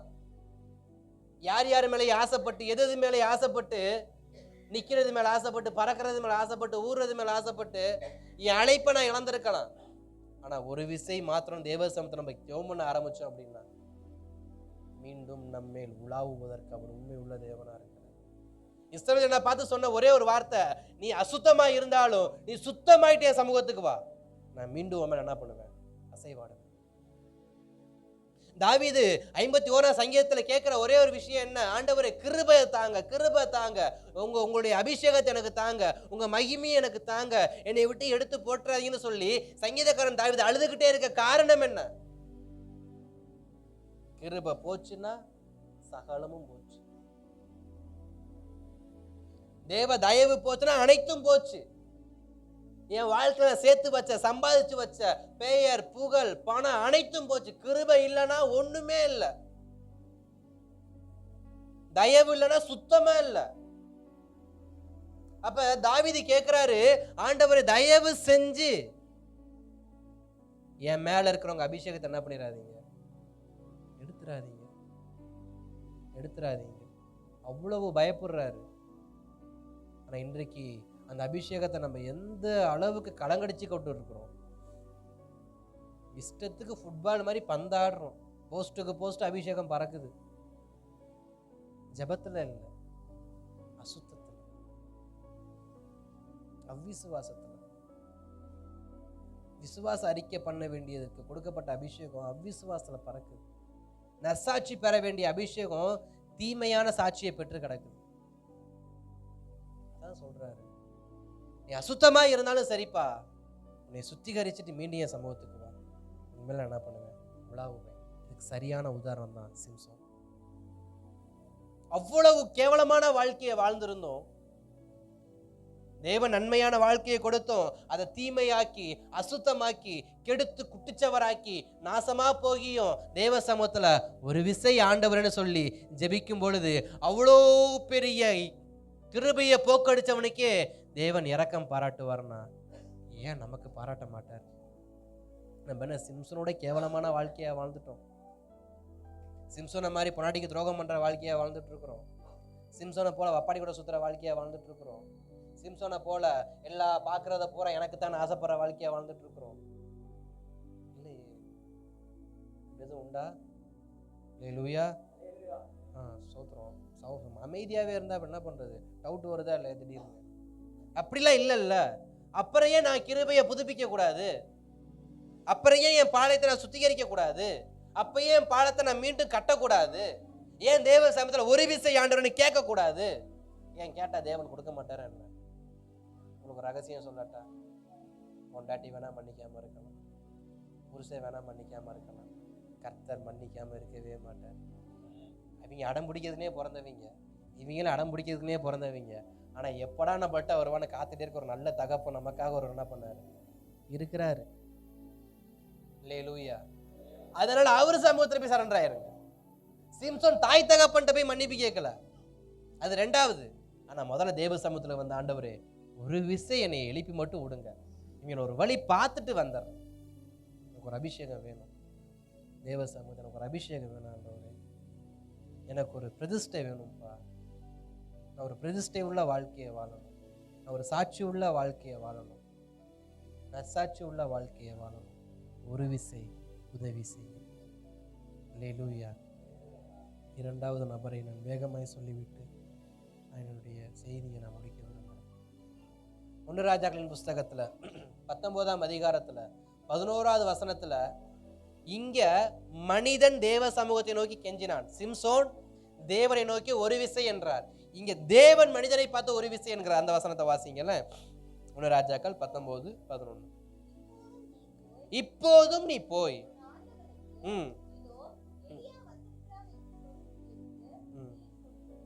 1 ராஜாக்கள் 19:11. அப்பொழுது அவர் வந்து கர்த்தருக்கு முன்பாக பர்வதத்தில் நில் என்றார். இப்ப ஸ்தோத்திரம், எலியாவுடைய விஷயம் என்ன? எலியா இதுக்கப்புறமா பர்வதத்துக்கு வரமாட்டேன். இதுக்கு முந்தைய சிம்சோனை குறித்து பார்த்தா சிம்சோன் வந்து தேவ சந்தில ஒரு விசை என்று சொன்னார். இப்ப தேவன் மனிதனை பார்த்து ஒரு விசை என்று சொல்லுகிறதான ஒரு சத்தியத்தை நம்ம என்ன பண்ண போறோம், தியானிக்க போகிறோம். இப்ப எலியாவை பார்த்து தேவன் கேட்கிறாரு, நீ பர்வதத்துக்கு என்ன பண்ண, வந்து நில்லு. ஆனா எலியா சொல்ற, நான் பர்வதத்துக்கு வரமாட்டேன், நான் செத்தாலும் சாவேனே தவிர பர்வதத்துக்கு வரமாட்டேன். இந்த சூரிய செடி கீழே நான் செத்தாலும் சாவேனே தவிர நான் பர்வதத்துக்கு வரவே மாட்டேன். ஆண்டவரே என்னை விட்டுருங்க தயவு செஞ்சு. நான் கர்மேல் பர்வதத்தில் ஏறி நான் பண்ண எல்லா ஸ்தோத்திரம் வல்லமையுள்ள காரியங்களும் இத்தோட முற்றுப்புள்ளி போகட்டும். இதுக்கப்புறம் ஸ்தோத்திரம் நான் பாகாலுடையதான தீர்க்கதரிசனம் வெட்ட மாட்டேன். இதுக்கப்புறம் நான் தோப்பு விற்கிற தீர்க்கதரிசனம் வெட்ட மாட்டேன். இதுக்கப்புறம் நான் ஸ்தோத்திரம் தேசத்தின் மலைக்காக நான் ஜெபிக்க மாட்டேன். இனி நான் கர்மேல் பர்வதத்தில் ஏற மாட்டேன். என்னை விட்டுருங்க, நான் செத்து சூரிய செடிக்கிலேயே நாசமா போறேன். சொல்றது யாரு? எலியா. ஆனா 19:11 தேவன் சொல்றதை மறுபடியும் வாசிங்க. அப்பொழுது அவர் யாரு? அப்பொழுது இயேசு தேவன், எலியாவே நீ வெளியே வந்து கர்த்தருக்கு முன்பாக, எனக்கு முன்பாக பர்வதத்தில் நில் என்றார். கர்த்தர் கடந்து போனார், விளக்கிறதும் உடைக்கிறதுமான. போதும் போதும் போதும். அப்ப தேவன் எலியா கிட்ட கேட்கிற விஷயம் என்ன? நீ ஒரு விச என் சமூகத்துக்கு வா, ஒரு விச நீ ஜபத்துக்கு மட்டும் வா. உன்னுடையதான ஜபம், உன் ஜப இடமாகிய அந்த கர்மேல் சிகரத்துக்கு ஒரு விசை நீ வந்துட்டு வா, மீதியை நான் பார்த்துக்கிறேன். எத்தனையோ பேருக்கு ஆண்டவரே வாய்ப்பு தர்றாரு. சிம்சோனை போல கெஞ்சுறதுலாம் இல்லை. இப்ப ஆண்டவர் கேட்கிறாரு, ஒரு விசை நீ கர்மேல் சிகரத்துக்கு வந்துட்டு மட்டும் போ, நீ ஜெபிக்கலாம் வேண்டாம், ஜஸ்ட் நீ வந்து நில். நீ நின்னா மட்டும் போதும். தேவ சமூகத்துல நாம நின்னாலே போதும். கர்த்தருடைய சமூகத்துல போய் ஒரு விசை நின்னுட்டு வந்தாலே போதும். ஜெபிக்க கூட வேண்டாம், அழுக வேண்டாம். இருதயத்தின் ஆழத்துல இருந்து உணர்ச்சியாக மனசாட்சிக்கு துரோகம் பண்ணாம ஒரு 10 நிமிஷம் நாளும் ஒரு 5 நிமிஷம் நாளும் உண்மை உத்தமத்தோட தேவ சமூகத்துல உத்தமனாய் நின்னுட்டு வெளியே வந்துட்டாலே போதும். மீதியை கர்த்தர் பார்த்துக்குவார். ஏன்னா 2 பேர் ஜெபமான போனா, ஏற்கனவே அடிக்கடி சொல்ற விஷயமா வருது எனக்கு. 2 பேர் ஜெபமான போனாங்க. ஒருத்தன் ஆயக்காரன், இன்னொருத்தையும் பரிசெய்யன். ஒருத்தன் வளவளா கொலகொலான் இருந்தான், இன்னொருத்தையும் ஒண்ணுமே சொல்லல. நான் தகுதி எனக்கு தெரியல ஆண்டவர், ஒருத்தே வார்த்தையில முடிச்சுட்டான். நின்னா போதும். அப்ப தேவ சமூகத்துல போயிட்டு வளவளா கொலகலான்னு என்ன பண்ண வேணாம், ஜெபிக்க வேண்டாம். போயிட்டு உண்மையுள்ள இருதயத்தோடு, என் உத்தமம் உங்களுக்கு தெரியும், நான் தகுதி இல்லைன்னு உங்களுக்கு தெரியும், நான் என்ன பண்ணேன், அவ்வளவுதான். எவ்வளவு நேரம் ஆயிருக்கும்னு நினைக்கிறீங்க? அவனுக்கு எப்படி 1/2 மணி நேரம் ஆயிருக்கும். நான் காலைல ஏஞ்சி உபவாசம் போட்டேன், மதியம் ஏஞ்சி சாப்பிட்டேன், நைட்டு ஜெபம் பண்ணேன், அவனுக்கு கொடுத்தேன் இவனுக்கு கொடுத்தேன்னு அந்த தன்னுடைய பெருமைகளை பீத்தி முடிக்கிறதுக்கு அவனுக்கு எவ்வளவு நேரம் ஆயிருக்கும்? ஒரு 1/2 மணி நேரம் ஆயிருக்கும். ஆனா இவனுக்கு நிமிஷம் கூட இருக்காது. உண்மை உத்தமமான தேவ சமூகத்தில் அதுதான் வேணும். அழப்பி திரிகிறவன் அல்ல. தேவ சமூகத்தில் அழப்பி திரிகிறவன் அல்ல. உண்மையாக 1 நிமிஷம் ஆனாலும் 2 நிமிஷம் ஆனாலும் தேவ சமூகத்துல நான் பாத்திரவான் அல்ல.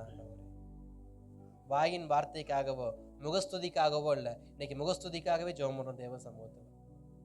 ஏன்னா மத்தவன் ஜெபத்தை கேட்கறான்றதுக்காண்டியே எவ்வளவா தாழ்த்த முடியுமோ அவ்வளவா தாழ்த்தி ஜெபம் பண்றோம். ஆனா அது வாழ்க்கையில தாழ்மை இருந்தா சந்தோஷம் தான்.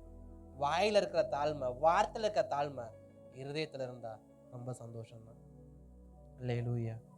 அப்ப எலியாவை பார்த்து சொல்றாரு, எலியா நீ ஜெபிக்க வேண்டாம், நீ உபவாசிக்க வேண்டாம், நீ அற்புதம் செய்ய வேண்டாம், நீ அடையாளம் செய்ய வேண்டாம், நீ செய்ய வேண்டிய ஒரே விஷயம் கர்மேல் பர்வதத்துக்கு வந்து நில்லு.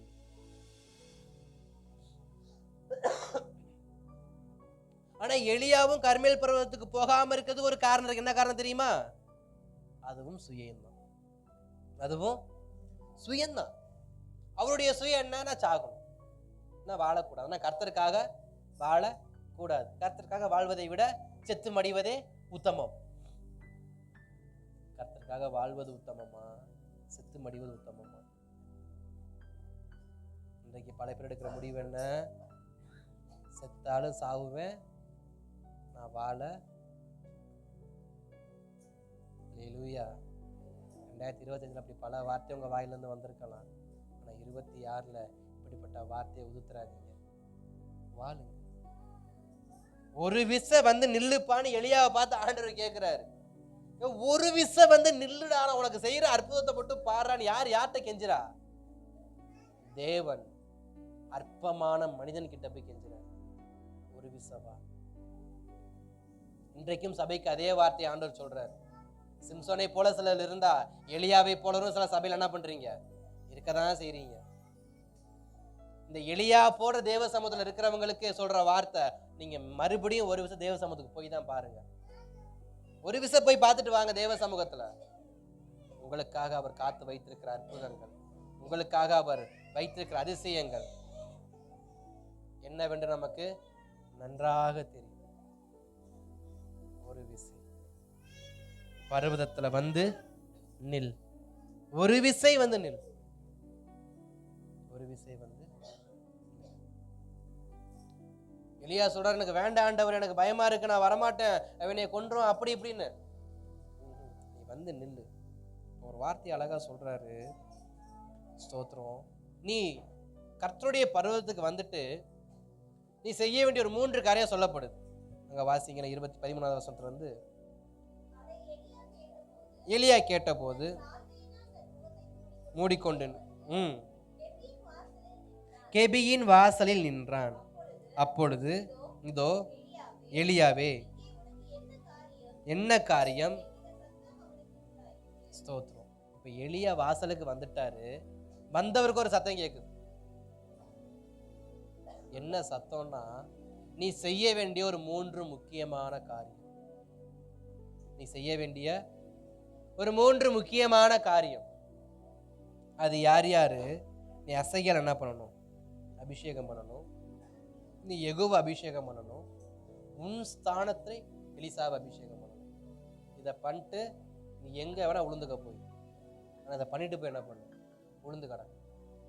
நீ சூரச்சேரியில் போய் உளுந்து கிடந்தாலும் சரி, இல்லை யோர்தான்ல உளுந்து கிடந்தாலும் சரி, இது மூணையும் பண்ணிட்டு போய் என்ன பண்ணு, உளுந்து கடை அப்படின்னா. அப்ப தேவ சமூகத்துக்கு நான் வந்து விட்டேன் என்றால் நான் செய்ய வேண்டிய அனைத்தையும் எனக்கு அங்க உரைக்கப்படும், இல்லை என்றால் கற்றுக் கொடுக்கப்படும். இப்ப எலியாவுக்கு தன் சுயத்தின் முடிவு எடுத்துட்டு தேவ சித்தத்தை யோசிக்க முடியல. எலியா சுயமுயற்சி எடுத்து இப்ப தேவ சித்தத்தை அவரால் உணர்ந்து கொள்ள முடியல. உணர்ந்து கொள்ள முடியாதால மரணத்தை தேர்ந்தெடுத்தாள். மரணத்தை தேர்ந்தெடுத்த எலியாவை பார்த்து, எலியாவே ஒரு விஷம் வா. இன்றைக்கு எத்தனையோ தேவ ஊழியர்களுடைய சாட்சியை கேட்டு பாருங்க. நான் தூக்க மாத்திரை சாப்பிட போனேன், நான் தூக்கு போட போனேன், நான் ட்ரெயின்ல விழுக போனேன், நான் வண்டியில இருந்து ஆக்சிடென்ட் ஆகி ஒரு பெரிய டயர், லாரி டயர் என் தலையில ஏற வந்துச்சு, அப்போ ஒரு சத்தம் கேட்டுச்சு. என்னை எல்லாரும் வாழ்க்கையில வெறுத்துட்டாங்க, என்னை யாரும் நேசிக்கல, இன்னும் வாழ தகுதியே இல்லைன்னு சொல்லி ஒத்த மரத்துல போய் ஒத்தையா தொங்கலான்னு பார்த்தேன், அப்ப எனக்கு ஒரு சத்தம் கேட்டுச்சு. ஒரு பெரிய பள்ளத்தாக்குல விழுந்து செத்தரலான்னு பார்த்தேன், அப்போ ஒரு சத்தம் கேட்டுச்சு. மரணத்தின் விளிம்பிலும் என் தேவ சத்தத்தை தவிர வேற ஒரு சத்தம் என்ன பண்ணாது, யாருக்கு அதுக்கு வராது. மரணமே ஆனாலும் பிரிய மாட்டேன்னு சொல்றவன் சத்தம் கூட கேட்காது. மரணத்தின் விளிம்புல நின்னாலும் ஒரு சத்தம் உரைக்கும், என் மகனே கேள், சொல்வதை கேள், மரித்து விடாதே, உனக்கு வாழ்வதற்கு வாழ்க்கை இருக்கிறது, உன்னை நம்பி என் தரிசனம் இருக்கிறது, உன்னை நம்பி என் திட்டங்கள் இருக்கிறது. அப்படி இருக்க ஏன் மரித்து போக போகிறாய் என்று ஒரு உரக்க சத்தம் கேட்கும். யாருக்கும் தெரியாது, யாருன்னு தெரியாது. கொஞ்ச நாள் ஆனதுக்கு அப்புறமா ஸ்தோத்திரம், நீ துன்புறுத்துகிற இயேசு நானேன்னு சொல்லி இன்னொரு சத்தம் கேட்கும். அப்பதான் தெரியும் அன்னைக்கு என்னோடு பேசினது யாரு, இயேசு கிறிஸ்து என்று. அப்ப மரணத்தின் விளிம்புல எலியா இருந்த பொழுதும் எலியாவை பார்த்து சொன்ன வார்த்தை, வா வெளிய வா, ஒரு நிமிஷம் வந்துட்டு போப்பா. நீ பெருசா ஊழியம் செய்ய வேண்டாம், நீ 850 பேரை வெட்ட வேணாம், நீ 7 விசை ஜெபம் பண்ண வேண்டாம், நீ ஒரே ஒரு நிமிஷம் ஜஸ்ட் நீ வா, வாசலுக்கு வெளியில நீ வா. வந்தவருக்கு வந்த வார்த்தை, இந்த 3 பேரை மட்டும் பார்த்துட்டு அவன் தலையில கை வச்சு அவனுக்கு ஒரு எண்ணெயை ஊற்றி, நீ இப்படி அபிஷேகம், இப்படி ஒரு வார்த்தையை சொல்லி என்ன பண்ணு, அபிஷேகம் பண்ணு. அது போதும். அசகேலை இஸ்ரவேலுக்கு ராஜாவாக அபிஷேகம் பண்ணு. அது அடுத்து யெகூவை என்ன பண்ணு, அபிஷேகம் பண்ணு. அடுத்து எலிசாவை மட்டும் உன் ஸ்தானத்துல தீர்க்கதரிசியாக என்ன பண்ணு, அபிஷேகம் பண்ணு. வேற எதுவுமே நீ பண்ணாத அப்படின்னா 3 முடிஞ்சிச்சு. அப்படிப்பட்ட நெருக்கமான நேரத்திலையும் கர்த்தர் ஒரு விசா வாப்பான்னு கூப்பிடுறப்ப நம்ம கீழ்ப்படிஞ்சு மட்டும் போயிட்டோன்னு வச்சுக்கோங்க. மரணம் தான் அடுத்து, சாக போறோம், ஒரு 3 நல்லது செஞ்சுட்டு செத்தாதான் என்னவா, சாக போறது முடிவாகி போச்சு. தூக்கு போட்டு செத்தா என்ன, ட்ரெயின்ல விழுந்து செத்தா என்ன, சாவுதான். அது ஒரு 3 நாளைக்கு தள்ளி போட்டு செத்தா என்ன. எலியா அந்த நிலைமை தான், சாகணும் முடிவாயிட்டோம், சரி கடைசியே விருப்பப்படுறார் ஆண்டவர், அதையும் செஞ்சுட்டு என்ன பண்ணிடுவோம், செத்துருவோன்னு சொல்லி வெளியே வந்தாரு. வந்து நேராக அசகேலை போய் அபிஷேகம் பண்ணாரு, யெகூவை அபிஷேகம் பண்ணாரு, எலிசாவை அபிஷேகம் பண்ணாரு. அதுக்கப்புறம் ஊழிய செஞ்சாங்க எழுதியிருக்கா, எனக்குன்னு அவருக்கு நடந்து போக ஆரம்பிச்சிருந்தார். வந்த வேலை முடிஞ்சு. ஆனா வந்த வேலை முடிஞ்சுன்னு போன எலியாவை தான் ஆண்டவர் எதில் தூக்கிட்டு போனார், வந்து அக்கினி ரதத்துல. எதில் தூக்கிட்டு போனாரு, அக்கினி ரதத்துல. எதுக்கு தெரியுமா அக்கினி ரதம்? சாகுற நேரத்திலையும் என் சித்தத்துக்கு செவி கொடுத்து மரணத்தை தள்ளி போட்டு எனக்காக ஊழியம் செய்ய வந்தான் பார்த்தீங்களா. அதனால நான் சாவின் விளிம்புல இருந்தாலும் நான் சாவின் விளிம்புல இருந்தாலும் என் கையில ஒரு பிடிதான் மாவு இருக்கு, ஒரு பிடிதான் எண்ணெய் இருக்கு, நானும் என் மகனும் சுட்டு தின்னு செத்து போகிறோங்கிற நிலைமையில இருந்தாலும் ஊழியக்காரருடைய வார்த்தையை கேட்டு அந்த மாதிரி செயல்பட்டாங்க பார்த்தீங்களா? கர்த்தருடைய வார்த்தையை கேட்டு எலியா செயல்பட்டார் பார்த்தீங்களா? அதனால பஞ்சகாலம் முடிகிற வரைக்கும் அந்த அம்மா வீட்டுல பாத்திரத்துல எண்ணெயும் மாவும் குறையல. இவருடைய ஸ்தோத்திரம் மரண செய்தியும் ஊர் முழுக்க சூரச்செடியின் கீழே நாய் மாதிரி செத்து கிடக்கிற எலியான்ற வார்த்தை யாரும் சொல்லல. ஆனா சொன்ன வார்த்தை என்ன? அக்கினி ரதம் மேலிருந்து கீழே இறங்கியது, எலியா அதில் ஏற்றுக்கொண்டு போகப்பட்டான். அவன் ஸ்தோத்திரம் அக்கினிமயமாய் மாறினான். அவன் ஸ்தானத்துல எலிசா இருக்கிறான். ஏன் தேவன் சில சமயம் நம்மளை பார்த்து ஒரு விஷயம் நிறுத்திக்கிட்டே இருக்கிறாரு? ஏன் என் மரணத்தை நிறுத்திக்கிட்டே இருக்கிறாரு? நான் நிறைய முறை மரணிக்க விரும்பி இருக்கேன், ஏன் மரணிக்க முடியல? யோசிச்சிருக்கோமா யாராவது? நான் செய்ய வேண்டிய சித்தம் இன்னும் 1-2 பேலன்ஸ் இருக்கு. அது எலியாவை போல உடனே நடக்கலாம், அல்லது தாவீதை போல காலங்கள் தாழ்ந்து நடக்கலாம். ஆனா நடக்கும். இப்போ ஒரு விசை நான் தேவ சமூகத்துக்கு போகணும். நான் சிம்சோனா இருப்பேன் என்றால் நான் தேவ சமூகத்துக்கு ஒரு விசை போகணும். நான் எலியாவா இருந்தாலும் நான் ஒரு விசை தேவ சமூகத்துக்கு போகணும். நான் பாவியாக இருந்தாலும் சரி, நான் பெரிய தீர்க்கதரிசியாக இருந்தாலும் சரி, நான் தேவ சமூகத்துக்கு போகணும். ஒரு விசை. தீர்க்கதரிசியும் சுயத்தின்படி சாக விரும்புறான், பராக்கிரமசாலியும் சுயத்தின்படி சாக விரும்புறான். ஆனா கர்த்தர் இவங்க 2 பேரையும் சுயத்தின்படி சாக அனுமதிக்கணும். ஒரு விசை என்று அவருடைய காதல கேட்ட வேகத்துக்கு சிம்சோன் அபிஷேகம் பண்ணி விட்டார். கேட்ட வேகத்துக்கு சிம்சோனுக்கு அபிஷேகம். தாமதம்லாம் இல்ல, வாக்குவாதம்லாம் இல்ல, அது அப்புறம் பண்ணிக்கலாம். முதல்ல செயல்பட வேண்டிய காரியத்தை செயல்படுத்திட்டு நீ மேல வா, அப்புறம் பேசுற செட்டில்மெண்ட்டை பத்தி. நம்ம எப்ப தேவ சமூகத்துல ஒப்புரவாகிறோமோ உடனே நம் மேல் அவர் உலாவுகிற தேவனா இருக்கிறார். அல்லேலூயா. மரணிக்க போன சிம்சோன் மேல உலாவினாரு. மரணம்தான் வேணும்னு பரிசா கேட்ட எலியா மேல உலாவினார்னா, ஜீவனோடு இருக்கிற என் மேல் கர்த்தர் உலாவ மாட்டார்? நிச்சயமாய் கர்த்தர் உலாவுவார்ல. தேவ சமூகத்துல ஒரு விசை என்று சொல்லி நாம் ஜெபிக்கும் பொழுது தேவன் நம்மேலும் உலாவுவதற்கு அவர் உண்மை உள்ளவராக இருக்கிறார். நம்மை கொண்டும் சில திட்டங்கள் செயல்படும், நம்மை கொண்டு தேசங்கள்ல மாற்றம் நடைபெறும், நம்மை கொண்டும் ஊழியங்கள்ல மாற்றங்கள் ஏற்படணும்னா ஒரு விசை நான் தேவ சமூகத்துல போய் நிற்கணும். ஒரு விசை நான் தேவ சமூகத்துல போய் நிற்கணும். ஒரு விசை நின்னா போதும், கர்த்தர் பார்த்து ஒரு சில காரியத்தை எழுதி மட்டும் குறிச்சு மட்டும் வச்சுக்கணும். யோவான் எழுதின சுவிசேஷம் 7ஆம் அதிகாரம் 28, யோவான் எழுதின சுவிசேஷம் 8ஆம் அதிகாரம் 28, யோவான் எழுதின சுவிசேஷம் 12ஆம் அதிகாரம் 49, யோவான் எழுதின சுவிசேஷம் 49ஆம் அதிகாரம் 10வது வசனம். அதாவது 7:28, 8:28, 12:49, 14:10. இந்த வசனங்கள் அனைத்திலையுமே, அந்த யோவான் புஸ்தகம் அனைத்திலையுமே நீங்க ஒரு வார்த்தையை நீங்க கேட்கலாம். இயேசு சொல்ற வார்த்தையை, என் சுயத்தின்படி நான் பேசவில்லை, என் சுயத்தின்படி நடக்கவில்லை, என் சுயத்தின்படி நான் வரவில்லை, என்னை அனுப்பின பிதா ஒருவர் உண்டு அப்படிங்கிற வார்த்தையை அவரு அதிகமா பயன்படுத்தி இருப்பார். அப்ப இயேசு கிறிஸ்துவே யாரின் சித்தத்தின்படி வாழ்ந்திருக்கிறாரு? பிதாவின் சித்தத்தின்படி. அப்படி இருக்க நான் என் இஷ்டப்படி வாழ எனக்கு என்ன அதிகாரம் இருக்கு? உலகமே அவருடைய காலு கீழே இருக்கு, ஆனா அவரே யார் பேச்சு கேட்கிறா? பிதாவின் சித்தம். நான் ஏமாத்திரம். எனக்கு ஒரு சில இடம் இருக்கா? ஒரு சென்ட் இடம் இல்லாத நான் பேசுற பேச்சு நான் அப்படி இப்படியான்னு. ஆனா உலகத்தையே காலடிக்கல வச்சிருக்கிறவரு என் சுயத்தின்படி அல்ல, பிதாவின் சித்தத்தின்படி. இவ்வளவுதான் நமக்கு இயேசு கிறிஸ்துவ வித்தியாசம். அதனாலதான் அனைத்தையும் கொண்டு போய் பிதா அவர்கிட்டயே கொடுத்திருக்கிறார். அனைத்தையும் கொண்டு போய் பிதா இயேசு கிறிஸ்துட்டே கொடுக்க காரணம் என்ன? இந்த ஒரு தன்மை தான். எதையுமே ஒரு பெருசா எடுத்துக்க மாட்டார். நீங்க சொல்லுங்க, நான் செய்யறேன். மறைஞ்சு போகிறதுக்கு கிருபை இருந்தாலும் சிலுவையில் என்ன பண்ணாரு? அடிக்கப்பட ஒப்பு கொடுத்தாரு.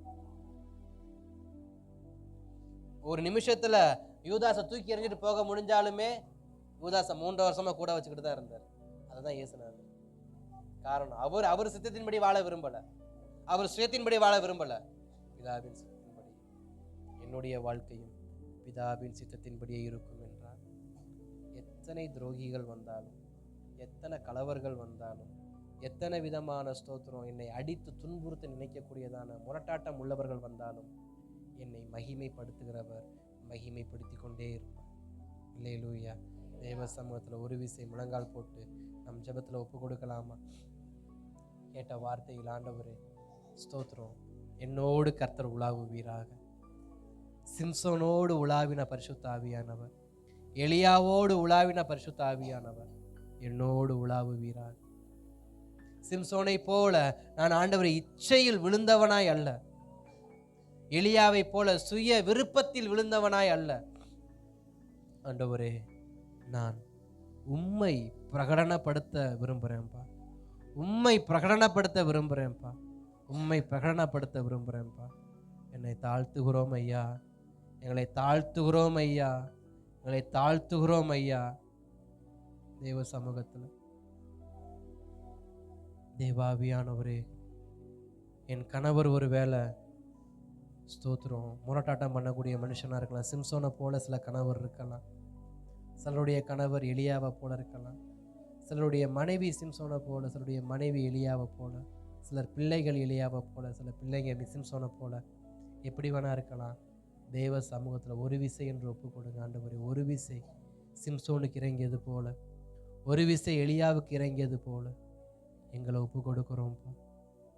ஓ ரபால சந்தர பௌத ரிபடஹதர கடகதர கடகரபல ரிபலஹதர பலகத ரிபரகதர நமன ரீகர பலபரகதர கடகதர கடகதர நமன. கழுகு தன் வாழ வயது திரும்புவது போல் உன் வயது திரும்பும் என்று சொன்னீங்க. கர்த்தருக்கு காத்திருக்கிறவர்கள் புது பலன் அடைவார்கள் சொன்னீங்க. கர்த்தருக்கு காத்திருக்கிறவர்கள் புது பலன் அடைவார்கள் என்று சொன்னீரே ஆண்டவரே. இதோ உம்முடைய சமூகத்தில் காத்திருக்கிறாங்க. ஒரு விசை என்று சொல்லி காத்திருக்கிறாங்க, ஒரு விசை என்று சொல்லி தேவ சமூகத்தில் காத்திருக்கிறாங்க. உமது பலன், உமது பலன், உமது பலன், உமது பலன் வெளிப்படட்டும்பா, உமது பலன் வெளிப்படட்டும்பா, உமது பலன் வெளிப்படட்டும்பா.